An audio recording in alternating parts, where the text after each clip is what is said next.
Everyone, good morning. আশা করছি তোমরা সবাই অনেক ভালো আছো আর সুস্থ আছো। আজ আরও একটি নতুন ভিডিওতে তোমাদের সবাইকে জানাই অনেক অনেক ওয়েলকাম। আজকের দিনটা ছিল মঙ্গলবার আর এখন ঘড়ির কাঁটাতে সময় হচ্ছে সকাল 9:30। তবে চলো তোমাদেরকে সাথে নিয়ে এখন থেকে ব্লগটা শুরু করে দিয়েছি। আশা করছি খুব ভালো লাগবে। আজকে কিন্তু রান্নাবান্না আমার সবই কমপ্লিট হয়ে গেছে। তো বাসনগুলো মেজে বাইরে রোদে দিয়ে দিয়েছি জলটা ঝরার জন্য। আজকে সকালবেলা উঠেছি অনেকটা সকালে, তো সেজন্য আমার সব কাজকর্মগুলো বাইরের কাজ রান্নাবান্নাগুলো 9:30টার মধ্যে কমপ্লিট হয়ে গেছে। তো দেখো এখন রান্নাঘরটাকে একটু পরিষ্কার করে নিচ্ছি, বলতে ওই যে মশলার কৌটোগুলো এখানে রাখি না, সেগুলো একটু পরিষ্কার করে নিচ্ছিলাম। আর রান্না বলতে সবজি রান্না হয়ে গেছে, আর ছেলের জন্য করেছিলাম খিচুড়ি। আর কি বলো তো বন্ধুরা, ভাতটা না আরও একটু পরে বসাবো, কারণ এত সকালে তো ভাতটা বসাবো না, যেহেতু একটু প্রেশার কুকারে ভাতটা করি। কি বলো তো, প্রেশার কুকারে ভাতটা না আমার খেতে একদমই ইচ্ছে করে না, যেহেতু আমার জন্য একা, তো সেহেতু না ও প্রেশার কুকারের মধ্যেই করে নিই। আর এদিকে দেখো রান্নাঘরটা একটু পরিষ্কার করে নিচ্ছিলাম। তো ভাবলাম যে না, এখন থেকে ব্লগটা শুরু করি, তোমাদের সাথে শেয়ার করি। তো সবার কাছে একটাই অনুরোধ করব, সম্পূর্ণটা ব্লগ দেখার জন্য। তো দেখো এদিকে রান্নাঘরটা পরিষ্কার করে চলে আসলাম। ছেলেকে না লেবু রস করে খাওয়াবো, সেই জন্য লেবু কেটে নিয়েছি। আর এই লেবুগুলোতে না একদমই রস নেই, কম আর কি। তো দেখো এদিকে ছেলেকে লেবুর রসটা খাইয়ে দিয়ে কিছু জামা বাইরে ছিল সেগুলোকে গুছিয়ে নিয়েছি, আর এখন জায়গাতে রেখে দিচ্ছি। আজকে বাইরে কিন্তু খুবই সুন্দর জলমলে রোদ উঠেছে, তো ভাবলাম যে কিছু জিনিস কেচে দিই, বাইরে রোদে দিয়েছি। আর জানো তো বন্ধুরা, এই গরমটা না প্রচণ্ড ভ্যাপসা গরম। আর কি বলতো, আমি না পুরো ঘেমে গেছি। আর কি বলতো, দৌড়াদৌড়ি করে কাজগুলো করি না, সেহেতু না আরও প্রচণ্ড পরিমাণে ঘামায়। আর এদিকে দেখো, আর আমার যে খাটের সাইডে একটা বক্স আছে, এটার মধ্যে কিন্তু অনেক জিনিস ঢুকিয়ে রাখা আর কি। তো দেখো ওই ব্ল্যাঙ্কেটটা না কালকে রাতেবেলা ছেলে টেনে এটাকে বের করে নিয়েছিল। আর ও না এখন এটা খুলতে পারে, আগে তো খুলতে পারতো না। আমার না খুবই ভয় হয়, কারণ হাতেটাতে যদি ব্যথা পায়। তো আবার এটাকে ভালো করে গুছিয়ে নিচ্ছিলাম। আর এটার মধ্যে না অনেক পরিমাণে জিনিস রাখা হয়। এখানে আমি 3টে ব্ল্যাঙ্কেট রেখেছি, আর একটা লেপ রেখেছি, আর যেগুলো আমার শ্বশুর শাশুড়ি কিছু জামা কাপড় শীতের সেগুলো রেখে দিয়েছি। আর দেখো এখানে সব কিছু পাতলা পাতলা কাঁথাগুলো ঢুকিয়ে রেখেছি। আরও অনেকটা জায়গা রয়েছে এটার মধ্যে, তো সেই জন্য না আমার কোনো অসুবিধা হয় না জিনিসপত্র রাখতে, কারণ আমার খাটের মধ্যে না সব জায়গাতে জিনিস রাখা যায়। সেই জন্য আমার বাড়িতে কেউ আসলে আমার কোনো অসুবিধা হয় না, ঝটাপট করে এখান থেকে বের করেও নিতে পারি, বালিশ কাতা যার লাগে আর কি। আবার ঝটাপট কিন্তু ঢুকিয়েও রাখতে পারি। আর এইদিকে দেখো দুপাশে দুটো ডয়ার ছিল, সেগুলোকে খুলে নিয়েছি। আর এটার মধ্যে না এত পরিমাণে ধুলো জমেছে, তোমরা তো বুঝতেই পারছো। ভাবলাম যে এগুলোও পরিষ্কার করে নেব, কারণ ডয়ারগুলো তো এমনিতে খোলা হয় না। কি বলো তো, ডয়ারগুলো তো এমনিই রয়ে গেছে সামনের দিক দিয়ে। আর অনেক জিনিস কিন্তু প্লাস্টিক টেলাস্টিক এগুলোর মধ্যে রয়েছে। ভাবলাম যে ওটাও কিন্তু ডয়ারগুলোকে ভালো করে পরিষ্কার করব, আজকে করতে পারবো না। কি বলো তো, এটার মধ্যে অনেক দরকারি কাগজপত্রও ছিল। তো ভাবলাম যে পরে আলাদা একটা টাইমে বসে এই প্লাস্টিকগুলোকে আরেকটা প্লাস্টিকে একসাথে ঢুকিয়ে নেব। আর এদিকে দেখো এখানে না সব কিছু গুছিয়ে রেখে দিয়েছি, তারপরেও কিন্তু এটা না অনেকটা ফাঁকা ছিল, এটার মধ্যে অনেক জায়গা রয়েছে, অনেক কিছু রাখতেও পারবো। তো দেখো এরকম থাকলে কিন্তু কোনো অসুবিধা হয় না, ঝটাপট করে নিয়েও নিতে পারি। আর এরকম ঢাকার সিস্টেম আছে, এটাতে ঢেকেও রাখতে পারি।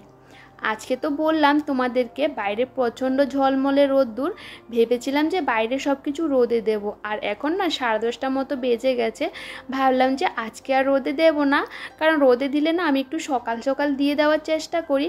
আজকে সকালবেলা যখন ঘুম থেকে উঠেছিলাম প্রচণ্ড মেঘলা ওয়েদার ছিল, অল্প অল্প বৃষ্টিও পড়েছিল। এখন না প্রচণ্ড রোদ্দুরও উঠেছে, আর বাইরে না কাচাকুচি করেছিলাম, জায়গা নেই যে জিনিসগুলো দেওয়ার জন্য। তো ভাবলাম যে আজকে আর দেবো না, সুন্দর করে কিন্তু বিছানাটা টান টান করে গুছিয়ে রাখছি। তো বন্ধুরা, একটু গুছিয়ে রাখার চেষ্টা করি সব সময়। আর একা সংসার তো এভাবে কাজ করলে কিন্তু অনেকটা তাড়াতাড়ি হয়েও যায়। আর বন্ধুরা কি বলো তো, এই বিয়ের পর থেকে না এই চার দেওয়ালের মধ্যে বন্দি হয়ে রয়ে গেছি। ইচ্ছে থাকে যে বাইরে গিয়ে একটু খাওয়া দাওয়া করি, একটু ঘুরি, কিন্তু ইচ্ছে থাকলেও না উপায় থাকে না। কি বলো তো, আমাদের ঘরে সাধারণ ঘরে যে মধ্যবিত্ত ফ্যামিলির বউ মেয়ে যাই বলো না কেন, একটু হিসাব করে চলি। তো সেই জন্য ভাবি যে বাইরে গিয়ে খাওয়া দাওয়া করব, পয়সা নষ্ট করব, তার থেকে বাবা ঘরে নিয়ে এসে খাওয়া দাওয়া করি।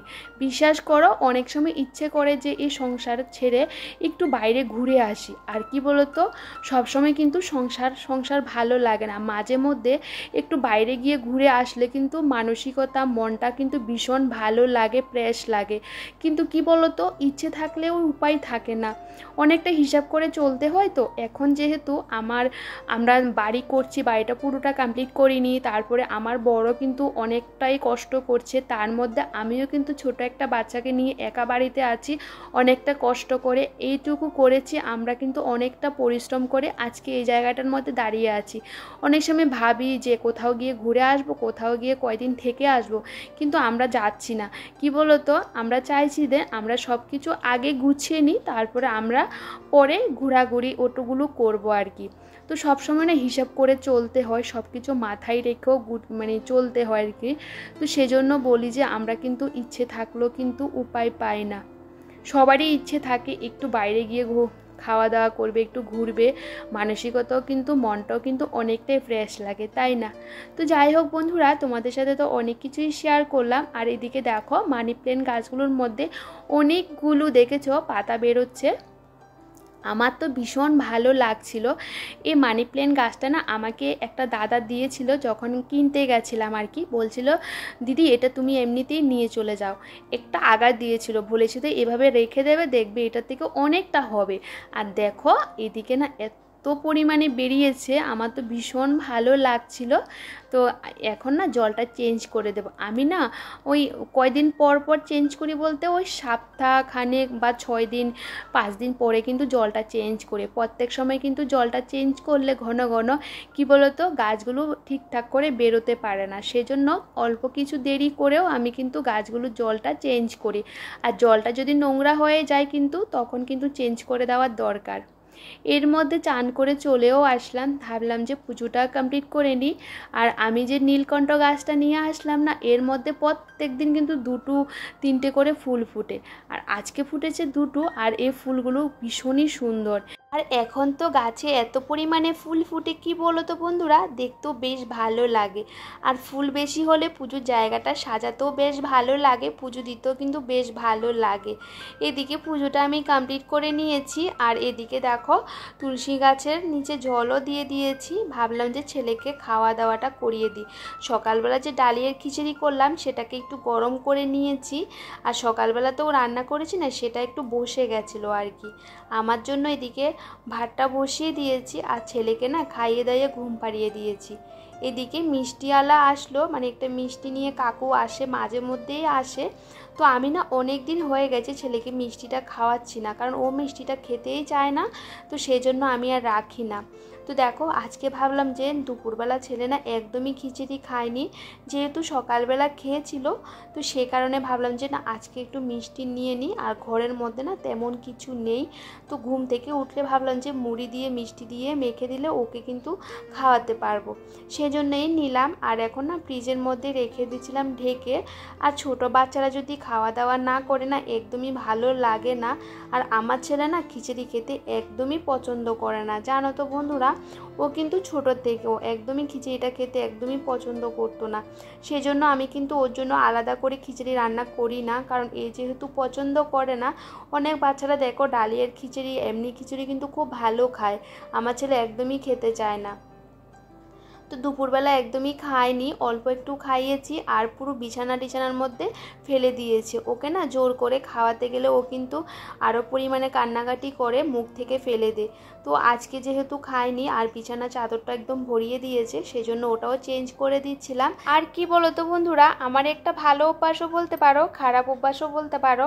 আমার না একটু রোদ উঠলে না তখন আমার লোভ সামলাতে পারি না, কি কাচাকুচি করব, কি বাইরে রোদে দেব, এরকম করে থাকি। বিশ্বাস করো আজকে না একটু রোদ উঠেছিল, সকালবেলা দুনিয়ার যা কিছু ছিল সব কিছু কেচে বাইরে মেলে দিয়েছি, এখনও নিয়ে আসিনি।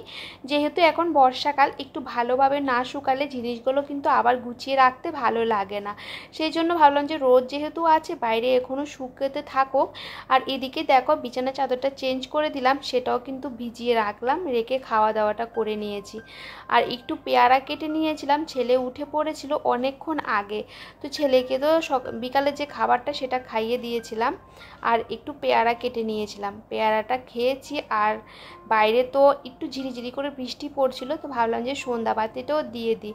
আর আমাদের এখানে না এখন প্রচণ্ডই কারেন্টে ডিস্টার্ব করে, জানো তো, সন্ধ্যার থেকে না দুবার কারেন্ট চলে গেছিলো, তো ঠিকঠাক করে ভিডিওটা শ্যুট করতে পারি না। রাতে তো আমি একদমই ভিডিও শ্যুট করতে পারি না, আর রান্নাঘর তো আমার পুরো অন্ধকার। তো যাই হোক, মোবাইলের লাইট দিয়ে কোনো রকম ভিডিও করি। তো দেখো এদিকে না ভাবলাম যে একটু পাস্তা বানাই, তো সেই জন্য একটু পাস্তা বানিয়ে নিচ্ছিলাম। আর পাস্তার মশলাপাতি কিছুই ছিল না, তো সবজিও ছিল না আর কি, তো সেই জন্য ডিম দিয়ে করে নিচ্ছিলাম। তো ভাবলাম যে এভাবে করে দেখি যে কেমন খেতে লাগে, দেখি। তো ডিম দিয়ে এভাবে করছি। আর জানো তো বন্ধুরা, ভীষণই টেস্টি হয়েছিল খেতে, আর অল্প করেই করছিলাম। আর জানো তো বন্ধুরা, বেশি কিছু বানাতে ইচ্ছেই করে না, কারণ তোমাদের দাদাভাই বাড়িতে থাকে না, আর ছোট একটা বাচ্চাকে নিয়ে এসবগুলো করতেও না খুবই কষ্ট হয়। সেই জন্য আমি সবসময় রাতের বেলা কিছুই করি না। তো অনেক সময় মাঝে মধ্যে করি, আর অনেক সময় একদমই করি না। আর এদিকে দেখো একটু ম্যাগি মশলা দিয়ে দিয়েছি, আর একটু সস দিয়ে দিয়েছি, এটুকু ছিল, এটুকুই দিয়ে কিন্তু আমি কিন্তু পাস্তাটা বানিয়েছি। আর এতটা টেস্টি লেগেছে খেতে, কি বলো তো বন্ধুরা, বেশি মশলা দিলেও কিন্তু বেশি ভালো লাগে না, হালকা পাতলা করে বানালেও কিন্তু অনেক সময় কিন্তু অনেক জিনিস ভীষণ টেস্টি হয়। তো চলো তবে বন্ধুরা, ব্লগটা এখানে এন্ড করে দিচ্ছি। আজকে ব্লগটা যদি তোমাদের কিছু অন্তত ভালো লেগে থাকে, প্লিজ কমেন্ট করে জানাতে একদমই ভুলো না। নেক্সট ব্লগে দেখা হচ্ছে, ততক্ষণ তোমরা সবাই খুব ভালো থেকো, সুস্থ থেকো, আর সাবধানে থেকো। আর আমার পাস্তাটা দেখতে কেমন হয়েছে তোমরা একটু কমেন্ট করে বলো তো। সবাইকে টাটা।